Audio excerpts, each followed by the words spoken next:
Greetings, everyone, and welcome to America's Talking, powered by the Center Square. I'm Dan McCaleb, executive editor of the Center Square Newswire service. Democrats and Republicans in Congress appear close to striking a deal to keep the federal government open. The agreement includes separating Department of Homeland Security funding from 5 other appropriations bills. The Senate is expected to pass the 5 remaining appropriations bills later today, Friday, January 30th, and then pass a 2-week continuing resolution for DHS as Democrats and Republicans negotiate terms over the department that includes immigration and customs enforcement. Joining me to discuss this is the Center Square congressional reporter, Therese Boudreau. Therese, we are recording this Friday morning before the final votes are cast, but tell our listeners more about the negotiations. Yes, that's right. So we're really getting down to the wire here. This has been a long time in the making. We have 6 appropriations bills that are already law at this point, 3 months late for fiscal year 2026, but still law. And then there's 6 remaining. So there was actually supposed to be a vote last night, and there was to advance the 6 remaining bills in one package. But Democrats, and with the help of some Republicans for other reasons, tanked that because right now the fight is all about immigration and customs enforcement officers and their authority and what's been going on in Minnesota with those protests and with the 2 unfortunate killings. Democrats especially are very adamant that any funding bill for DHS includes safeguards and guardrails so that these kinds of things don't happen again. So they tanked the funding bill of 6 funding bills, which included the Homeland Security bill, because they said, we want you to separate that DHS bill out. We want to make reforms. We want to make it so that agents can't wear masks. They have to wear body cameras. They have to adhere to stricter codes of conduct. They have to have judicially approved warrants, a lot of different demands that they have. And they're willing to shut the government down over this because that Friday night at 12 a.m. Is when the parts of the government that aren't covered by those appropriations bills that have passed we're going to get a partial shutdown because that's what happens when the government runs out of money. So it's like I said, it's getting down to the wire. So Republicans and Democrats last night, there were a lot of late night negotiations. And Republicans said, okay, we'll separate that DHS bill out. If you guys promise to vote on the 5 remaining ones so we can get those passed into law. And they're going to also pass a 2-week continuing resolution.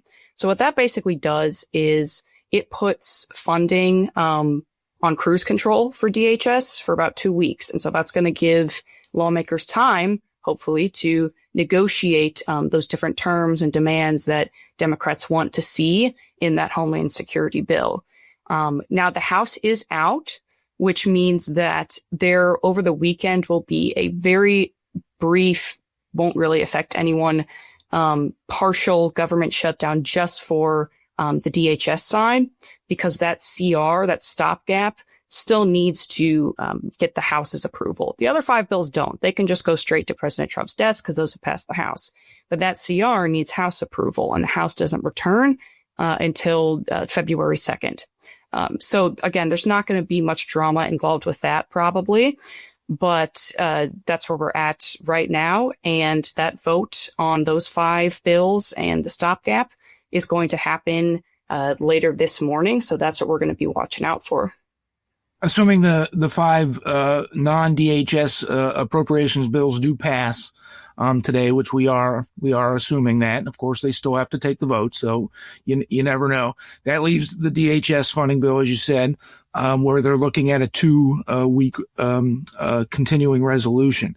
So in that 2 weeks' time, then Democrats and Republicans have to come to terms on what any restrictions on ICE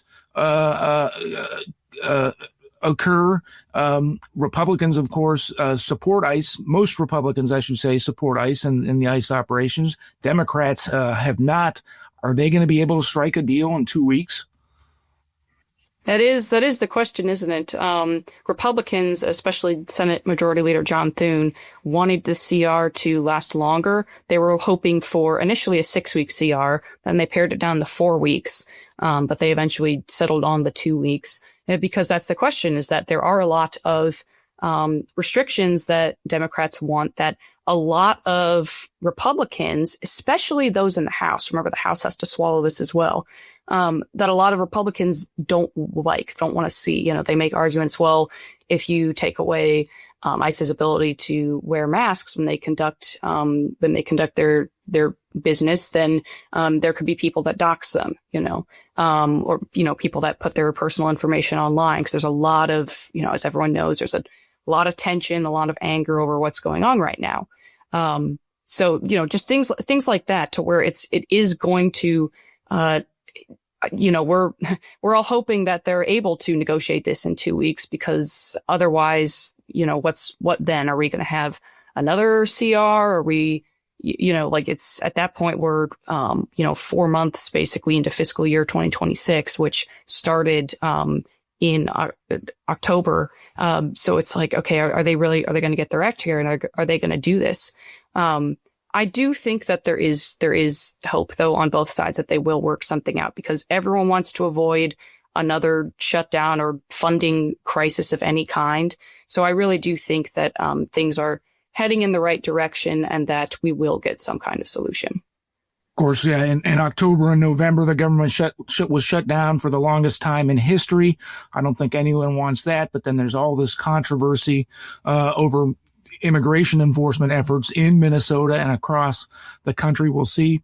Therese, thank you for joining us today. Listeners can keep up with this story and more at thecentersquare.com.